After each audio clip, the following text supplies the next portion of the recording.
Bonjour à tout le monde, je crois que j'ai déjà croisé tout le monde. La dernière fois que j'ai eu la chance de partager la parole avec vous, on a médité ensemble le chapitre 2 de l'Épître de Jacques.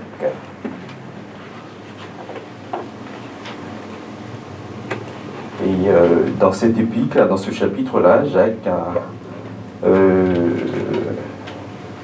a mis l'accent sur l'aspect pratique de la vie chrétienne. Dans un verset, il nous rappelle que la vie chrétienne, c'est pas une théorie, c'est pas une philosophie à laquelle on adhère. C'est plutôt le fait de vivre l'évangile de façon concrète au quotidien. C'est un évangile concret. Et c'est ce qu'il fait tout au long de cet épître. Il nous encourage à ancrer notre vie de croyant dans un évangile concret. Et je voulais vous proposer aujourd'hui de poursuivre dans cet épître en regardant ensemble ce qu'il nous dit au chapitre 4. Jacques nous interroge dans ce chapitre sur quelques aspects de notre vie chrétienne, et je voudrais m'attarder ce matin sur 3 points. Je n'ai pas choisi de titre pour notre méditation ce matin. Je voulais juste vraiment voir ces 3 points qui m'ont parlé en relisant ce chapitre. D'abord, il nous interroge sur notre pratique de la prière. Et puis, il nous invite à considérer notre attitude vis-à-vis du prochain. Et dans un 3e temps, il nous invite aussi à regarder, à examiner notre vision de l'avenir en tant que croyant. Alors, pour découvrir la première leçon que nous pouvons tirer de ce chapitre, je vous invite à lire les 10 premiers versets de ce chapitre, Jacques chapitre 4, à partir du verset 1 jusqu'au verset 10. D'où viennent les conflits et d'où viennent les luttes parmi vous? N'est-ce pas de vos passions qui combattent dans vos membres? Vous désirez et vous ne possédez pas. Vous êtes meurtriers et jaloux et vous ne pouvez rien obtenir. Vous avez des luttes et des conflits. Vous ne possédez pas parce que vous ne demandez pas. Quand vous demandez, vous ne recevez pas, parce que vous demandez mal dans le but de satisfaire vos passions. Adultères que vous êtes, ne savez-vous pas que l'amour pour le monde est synonyme de haine contre Dieu? Celui donc qui veut être l'ami du monde se fait l'ennemi de Dieu. Croyez-vous que l'Écriture parle sans raison? C'est avec jalousie que Dieu aime l'Esprit qui habite en nous. Cependant, la grâce qu'il accorde est plus grande encore.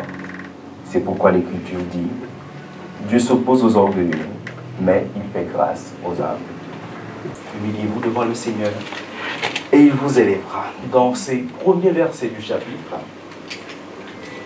Jacques résume notre pratique de la prière en 2 attitudes. Il voit le croyant qui n'exprime aucune demande à Dieu, qui ne demande rien à Dieu. Et l'autre attitude, c'est celui qui demande. Celui qui demande, et cette fois, il demande dans le but de satisfaire ses passions uniquement. Dans les 2 cas, ce qui est à l'origine de ces attitudes-là, c'est nos désirs. Jacques l'exprime au début. Lorsque je me présente devant Dieu, je n'exprime aucune demande, ou du moins j'estime que ce n'est pas nécessaire d'aborder tel ou tel sujet avec Dieu. c'est parce qu'il y a en moi ce désir de contrôle. Je pense que, voilà, sur tel aspect de ma vie, j'ai déjà tous les éléments. Je n'ai pas besoin, d'une certaine manière, de déranger Dieu, entre guillemets, pour lui demander, j'allais dire lui demander sa bénédiction, pour lui demander encore de me conduire encore et encore dans sa volonté. Je pense que je maîtrise la situation. J'ai tous les indicateurs ouverts. Ça me conforte, je dis, ben, j'y vais. Je n'ai pas besoin encore d'avoir l'accord de Dieu. Je m'engage et j'avance. Et l'autre attitude, c'est que je viens devant Dieu avec ces désirs en moi qui me dominent et je ne peux faire rien d'autre qu'exprimer ces désirs, ce qui est tout à fait normal. Mais Jacques nous dit que dans ce cas, ce sont uniquement ces désirs-là qui gèrent ce temps avec Dieu. Ces deux attitudes sont différentes. Encore une fois, nous venons de le dire, ce sont nos désirs égoïstes, nos désirs centrés sur nous-mêmes qui nous poussent à nous comporter tantôt d'une façon, tantôt d'une autre devant Dieu. Et on voit que le résultat est le même dans les deux cas. Le résultat, c'est qu'on n'obtient rien. Vous ne possédez pas parce que vous ne demandez pas. Oui, quand je ne demande pas, c'est parce que, parfois encore, je pense contrôler la situation. Je maîtrise tout.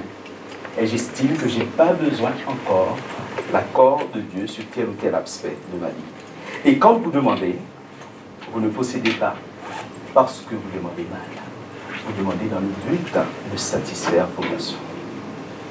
Et pourtant, nous savons tous que la parole nous encourage à demander. C'est ce que le Christ nous dit dans l'Évangile. Demandez et l'on vous donnera. Ce que vous demanderez au Père en mon nom, il vous le donnera. Dans Jean chapitre 15, c'est ce que le Christ nous encourage à entretenir cette relation, à aller vers Dieu pour lui demander, pour lui exposer toutes choses. Et le problème, c'est qu'on voit que ce n'est pas toujours le cas. Ça ne se passe pas toujours ainsi. Quand on demande, on n'est pas satisfait. On reste, nous sommes frustrés parce qu'il n'y a pas de retour de la part de Dieu. Jacques nous dit que cela arrive, c'est parce que nos désirs priment dans ces temps avec Dieu. Avant, ce matin, j'ai dit au public d'avant que j'ai pas envie de leur poser la question suivante. Dans quelle catégorie vous vous trouvez? Est-ce que tu fais partie de de cette catégorie où les gens choisissent de ne pas demander à Dieu, ou pas demander à Dieu parce qu'on maîtrise, ou on demande, mais en insistant sur la réalisation de ces désirs profonds? Je pense que ce n'est pas la bonne question à se poser. Ce n'est pas la bonne question parce que quand on regarde le résultat, on n'a pas envie de vivre ses conséquences. Encore une fois, nous restons frustrés, nous n'obtenons pas ce que nous voulons. Mais Jacques précise, nous finissons par devenir ennemis de Dieu. Et pour exprimer cela, il ne lésine pas sur les mots, il nous dit « adultère que vous êtes ». C'est assez fort quand même. Adultère que vous êtes, ne savez-vous pas que l'amour pour le monde est synonyme de haine contre Dieu? Oui, quand je me présente devant Dieu avec ces désirs qui me dominent tellement, ça prend la place de Dieu dans ma vie.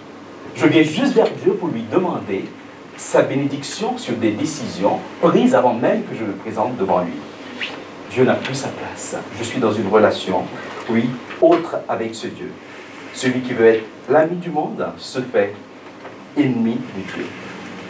Alors, face à ces paroles, on peut se dire, mais comment le fait d'aspirer à quelque chose, le fait, par exemple, d'aspirer à un nouveau poste au travail, le fait de désirer avoir un état de santé meilleur parce que je suis malade, le fait de désirer la guérison d'un proche qui est malade, ou le fait même Je désirais avoir une reconnaissance sociale parce que je fais telle ou telle chose, une reconnaissance même dans l'Église, un rôle bien précis dans l'Église.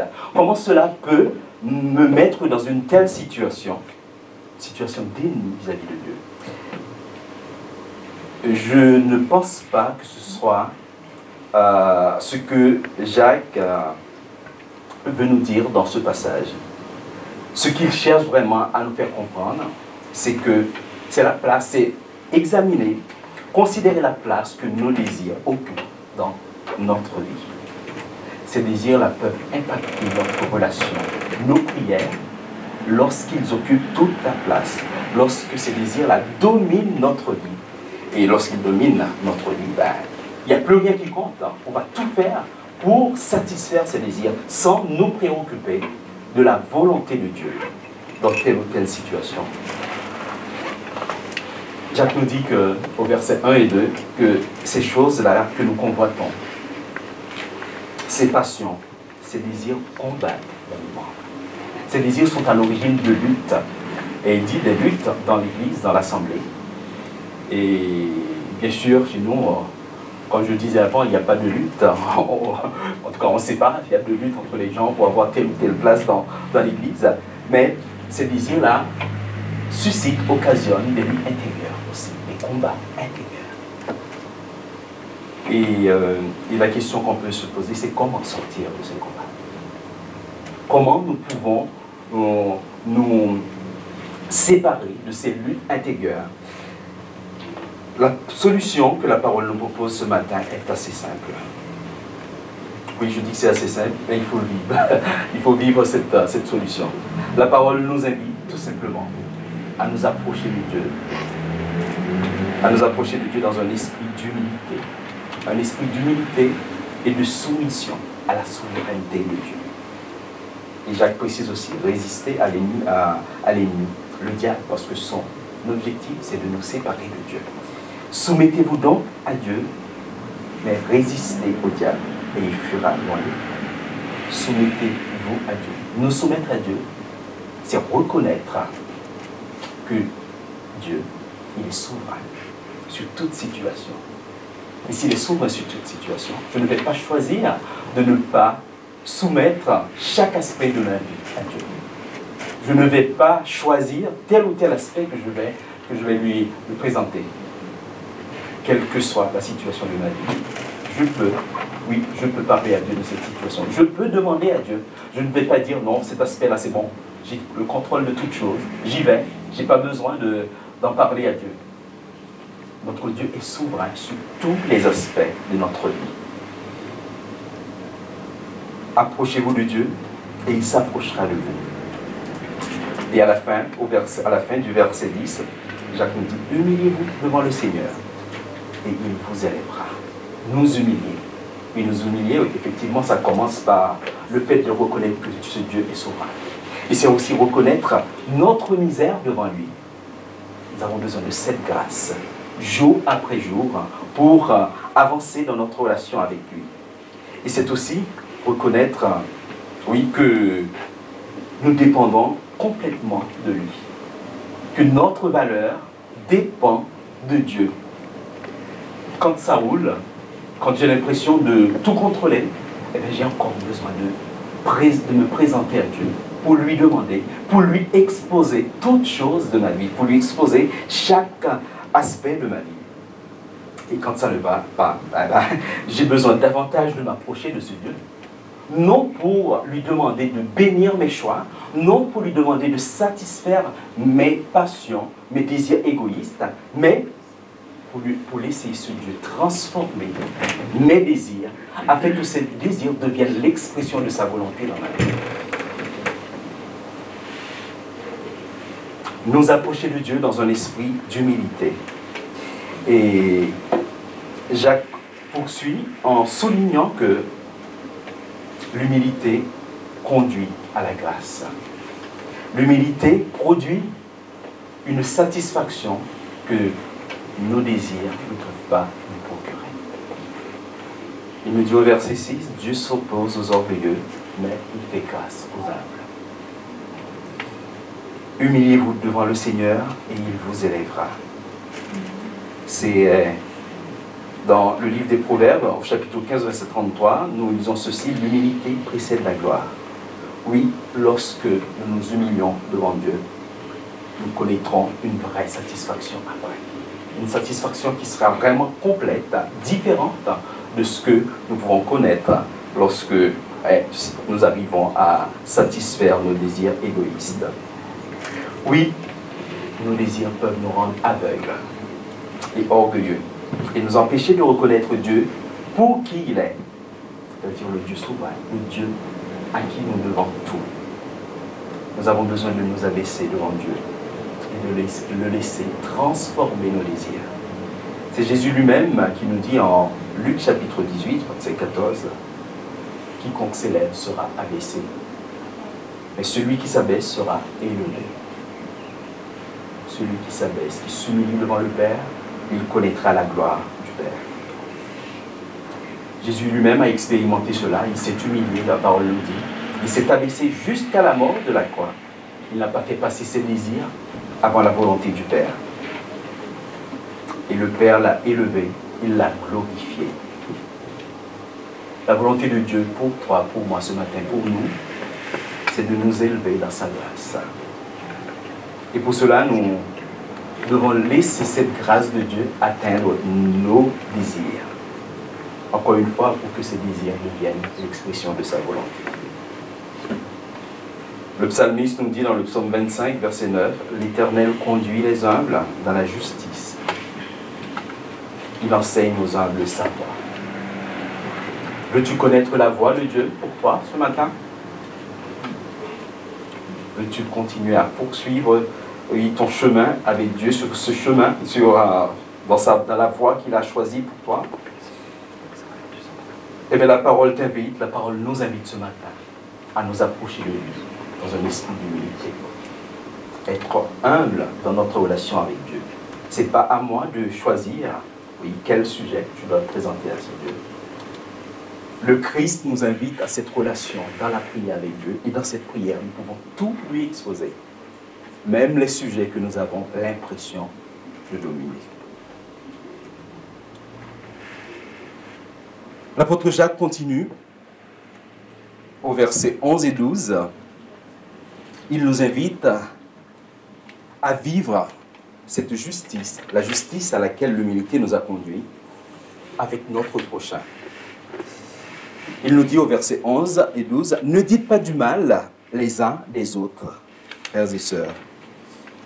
Celui qui parle contre un frère ou qui juge son frère parle contre la loi et juge la loi. Or, si tu juges la loi, tu ne la mets pas en pratique, mais tu t'en fais le juge. Or, il n'y a plus de... Un seul est législateur et juge. C'est celui qui peut sauver et perdre. Mais toi, qui es-tu pour juger ton prochain? Toi, qui es-tu pour juger ton prochain?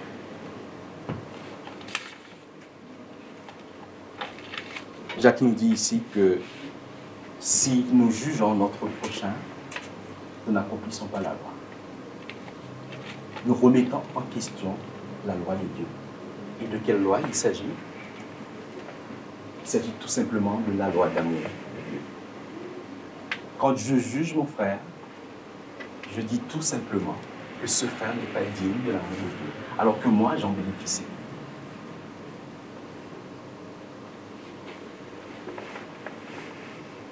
Ce comportement est complètement en contradiction avec l'esprit d'humilité qui plaît au Seigneur.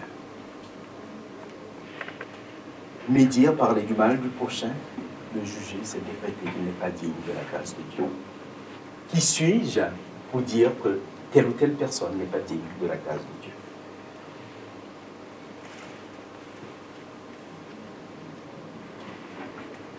Et quand on réfléchit, on pourrait dire que finalement, comme je ne peux pas juger, je ne peux pas dire la vérité à mon frère, parce que parfois, cette vérité, il faut quand même dire la vérité. La parole nous invite même à aller voir un frère qui se comporte pas bien par rapport à la parole, pour lui dire la vérité. Et si on réfléchit comme ça, on dit, ben, peut-être le frère ne sera pas content, il sera froissé quand je vais lui dire la vérité. Je préfère me taire. Et je crois que là, on adopte un autre comportement, c'est un comportement hypocrite. Et je ne pense pas que Jacques nous encourage à l'hypocrisie quand il nous dit de ne pas juger le frère ou la sœur. Ce qu'il est en train de nous dire, c'est d'essayer de vivre une vie chrétienne où l'amour et la vérité sont intégrés. Nous vivons l'amour dans la vérité. Et l'apôtre Jean nous invite également à cela dans sa deuxième épître, les premiers versets du chapitre. Il parle de vérité et d'amour. Et il dit que les chrétiens à qui il s'adressait à l'époque demeurent dans l'amour qui les unit. Ils demeurent dans l'amour et dans la vérité. Donc d'après Jean, les chrétiens doivent aimer en vérité. Et l'apôtre Paul nous le rappelle aussi dans Éphésiens 4, verset 15. Il nous conseille de dire la vérité dans l'amour. Dire la vérité dans l'amour, ce n'est pas chose facile. Ce n'est pas du tout facile pour nous. Quand on sait que, voilà, on connaît parfaitement la vérité, on aimerait que l'autre en face soit dans cette vérité, ben, on balance la vérité, on ne fait pas attention à la réaction de l'autre, on ne fait pas attention à la manière dont la personne va recevoir cette vérité. Et donc, parfois on se dit, si on ne veut pas aller au clash, on dit, ben, je me tais encore une fois. On tombe encore dans le comportement hypocrite. Et je crois que si on raisonne de cette manière, si on vit les choses de cette manière, on tombe dans ce blocage, c'est parce qu'on oublie une chose essentielle. La chose essentielle, c'est la source de cette vérité, de cet amour. C'est l'Esprit de Dieu qui approvisionne le croyant en amour et en vérité. Et lorsqu'on réalise cela et on vit cela, il n'y aura plus ce blocage. Là où l'Esprit de Dieu agit, eh ben, il n'y a pas de place pour le jugement. Il n'y aura plus de jugement. L'Esprit de Dieu va me rendre humble. Il va me rendre capable de porter ce regard d'amour sur le prochain, quel qu'il soit. Le prochain en face de moi, l'Esprit de Dieu va me donner de l'aimer.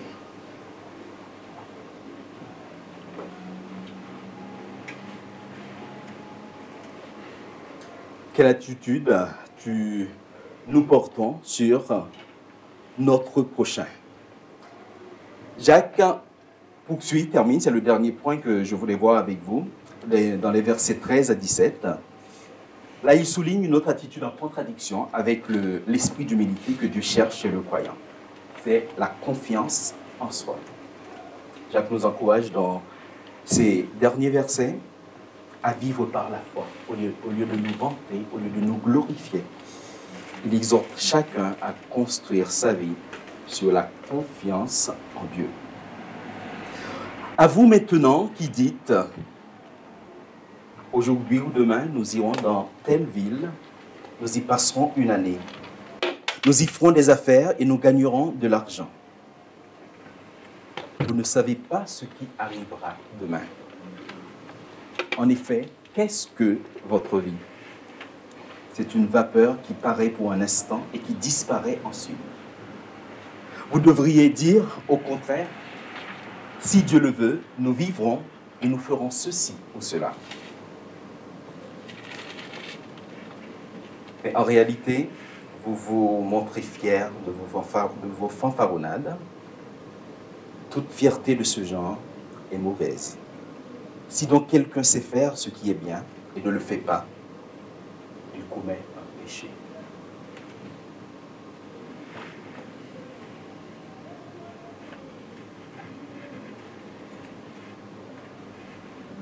Aujourd'hui ou demain, nous irons dans telle ville, nous ferons ceci, nous ferons cela. Vous ne savez pas ce qui arrivera demain. Ce texte nous invite à tout simplement à mettre Dieu au cœur de nos projets. Au lieu de tout prévoir sur la base, oui, de nos réussites professionnelles, nos réussites familiales, sans tenir compte de Dieu. Et la raison, encore une fois, est assez simple, toute simple, c'est que Dieu connaît le futur. Dieu connaît le futur et il décide de l'avenir. Et nous ne contrôlons rien, rien du tout. Le temps ne nous appartient pas et la vie non plus. Ce matin, certainement, vous avez plein de projets en tête à la sortie de ces 2 périodes de confinement. Ou peut-être vous les aviez bien avant d'entrer dans ce temps de confinement. Vous avez peut-être prévu de faire des choses dans 3 ans, dans 4 ans, dans 5 ans, dans 10 ans. C'est bien d'avoir des projets. Mais la question que je me pose, la question que chacun devra se poser ce matin, quelle est la place que l'on accorde à la volonté de Dieu dans ces projets? C'est ce que Jacques veut que l'on souhaite, que l'on se pose comme question quand on lit, quand on lit ce texte. Et pour répondre à cette question, comme je l'ai fait ce matin, chaque personne doit passer devant pour... Je refais la même blague, voilà, ouais, ça marche. Donc, pour répondre à la question, il faudrait juste qu'on se rappelle que l'objectif de Jacques dans cette lettre est très pratique. Il cherche ici à amener le croyant à considérer son avenir selon sa foi, dans une perspective divine. Et lorsqu'on regarde ce que la Bible dit, quand le sujet de l'avenir du croyant est abordé, la Bible nous parle d'espérance. On trouve cette notion d'espérance tout au long de la Bible. Et l'espérance est attachée aux promesses de Dieu, les promesses faites dans la parole. J'ai lu un article sur l'espérance chrétienne récemment et l'auteur dit ceci à propos de l'origine de ce mot. Il dit que le terme tikva, le terme hébreu, traduit par espérance dans l'Ancien Testament, signifie concrètement une corde tendue entre 2 personnes. L'espérance, c'est donc cette corde tendue entre aujourd'hui que je connais, que je maîtrise entre guillemets, et demain que je ne connais pas et qui est du domaine de Dieu. Une fois que je vous ai dit ça, je vais reformuler ma question, la question d'avant concernant nos projets. Alors, quelle corde est tendue entre ton aujourd'hui et tes projets de demain? Est-ce que c'est la fierté en tes réussites professionnelles? C'est la confiance en tes capacités? C'est la confiance dans le système économique et social? C'est la confiance dans la recherche scientifique pour trouver quelque chose pour éradiquer la Covid? Ou est-ce que c'est la confiance dans les décisions du G7 pour nous sortir de cette crise économique? Bien sûr, nous ne pouvons pas nier tous ces aspects de la vie. Nous vivons dans cette société où nous sommes appelés à avoir un minimum de confiance dans le système dans lequel nous vivons. Mais je crois qu'on ne peut pas bâtir, en tant que croyants, nous ne pouvons pas bâtir notre avenir sur ces choses-là. Si la réponse c'est oui quand même, je crois que nous nous enfermons dans une vision limitée de l'avenir. Notre but, c'est uniquement d'avoir une amélioration de notre situation de demain, ici-bas. C'est pas ce que Jacques nous invite à faire dans ce chapitre. Il nous encourage à adopter une vision large, une vision plus complète de l'avenir. Une vision de l'avenir basée sur l'espérance biblique. La parole nous dit que Christ est notre espérance. En Christ, Dieu a tenu ses promesses. Dieu est venu nous visiter, nous sortir de nos misères. Et en Christ, encore, Dieu tiendra les promesses qui ne sont pas encore réalisées. Alors si cette corde tendue entre ton aujourd'hui et tes projets de demain, c'est Christ. Si c'est le cas pour chacun de nous, oui, nous pouvons avoir des projets. Nous pouvons avoir plein de projets, des projets pour nos familles, pour nos enfants, des projets pour notre église locale. Oui, nous en avons. Nous pouvons avoir ces projets parce que nous basons toutes ces choses sur les promesses d'un Dieu, du Dieu fidèle. C'est Christ qui nous dit dans Matthieu chapitre 28, Christ, notre espérance, est avec nous tous les jours jusqu'à la fin du monde. Tous les jours jusqu'à la fin du monde. Voilà la promesse faite dans la parole concernant notre avenir. Si dans tous nos projets, Christ est au cœur de ces projets, la présence de Dieu dans ces projets-là, eh bien, nous savons que nous allons pouvoir avancer. Alors, acceptons de placer Christ au cœur de nos projets, comme Jacques nous invite à le faire ce matin. Et ce qui est bien, c'est que non seulement nous connaîtrons des lendemains meilleurs, mais en même temps, nous aurons embrassé la volonté de Dieu, ce qui est le meilleur choix à faire pour nous. Quelle est la place que nous accordons à Dieu dans nos projets? L'accord tendu entre aujourd'hui et demain, c'est quoi pour toi? C'est quoi pour moi? C'est quoi pour nous? Si ce sont les valeurs de ce monde, eh bien nous allons encore être frustrés. Mais si nous mettons Christ au cœur de ce projet, si cette corde, c'est bien notre espérance, je ne vise pas uniquement l'amélioration de demain dans la vie ici-bas. L'apôtre Jacques nous avise à viser plus large. Dans mes projets, j'accomplis la volonté de Dieu. Voilà les 3 points que je voulais partager avec vous autour de ce chapitre. Je n'ai pas prévu de questions, mais je voulais juste qu'on termine ce temps de méditation par un moment de recueillement par rapport à ce qu'on vient d'entendre. Qu'en est-il de ma pratique de la prière? Comment, lorsque je m'approche de Dieu, comment je me comporte? Est-ce que je suis prêt à rechercher la volonté de Dieu? Ou ce sont mes désirs égoïstes, mes désirs centrés sur moi-même qui gèrent ces moments-là? Et le deuxième point à considérer, à examiner dans ce temps de recueillement, c'est mon attitude vis-à-vis du prochain. Est-ce que je porte toujours ce regard d'amour sur l'autre? Ou est-ce qu'il y a toujours une sorte de jugement? L'apôtre Jacques nous dit que ce jugement-là, si on juge ce qu'on fait, on remet en question la loi de Dieu. Qui suis-je pour remettre en question la loi de Dieu? Dieu, il a choisi de m'aimer. Je ne le méritais pas.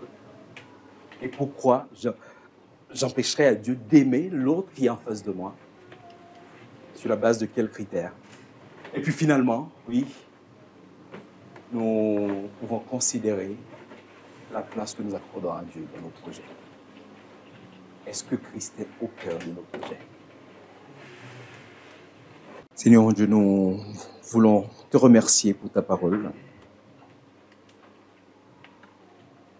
Et nous te prions vraiment que ton esprit, Seigneur, nous aide à la garder. Que ton esprit œuvre en nous pour que cette parole devienne une réalité, Seigneur, dans notre vie au quotidien. Je te remets tous mes frères et sœurs, Seigneur, ce matin, présents dans cette salle. Je te prie de nous donner vraiment de vivre notre relation avec toi dans cet esprit d'humilité. De ne pas chercher à prendre ta place d'une manière ou d'une autre, en pensant que nous savons plus que toi, nous maîtrisons, Seigneur, les choses à ta place. Vraiment, tu nous donnes de savoir nous humilier devant toi, reconnaître qui tu es et rester à notre place pour te laisser agir. car tu as déjà tout donné pour nous. Et tu veux encore manifester ta toute puissance dans les différents aspects de nos vies. Seigneur, aide-nous à te laisser toute la place. Aide-nous aussi en retour à être ces agents, Seigneur, de bénédiction, ces agents qui permettent à d'autres de venir à ta justice et de ne pas les laisser en dehors, Seigneur, de ta grâce. Oui, merci parce que tu m'as fait grâce. Et chaque jour, oui, je suis dans la reconnaissance pour cela. Je te prie de m'aider, de nous aider, Seigneur, à avoir ce cœur de compassion lorsque nous sommes en face de personnes qui ne nous attirent pas du tout et que tu places sur notre chemin, avec qui nous devrions partager cet évangile, avec qui nous devrions échanger tout simplement. Donne-nous d'avoir cette force, cet amour qui vient de toi pour partager ta justice avec l'autre, avec le prochain. Et aide-nous également à te laisser toute la place dans nos projets. Nous savons que si tu conduis, Seigneur, nos projets, la gloire sera pour toi et pour toi seul. Nous ne pourrons pas nous glorifier, nous vanter. Viens par ton Saint-Esprit nous aider vraiment à te mettre au cœur de nos projets. Je te fais cette prière pour notre vie d'église, que tu sois là, au cœur, Seigneur, de tous nos projets, en particulier ce projet de bâtiment que nous te remettons. Et nous te demandons vraiment de nous donner d'être à ton écoute, Seigneur, pour être là où tu veux que nous soyons. Merci encore pour ta parole. Je te prie de bénir chacun de mes frères et sœurs qui sont présents. Garde-nous pendant cette semaine et conduis-nous, Père, par ton esprit, dans ta volonté. Amen.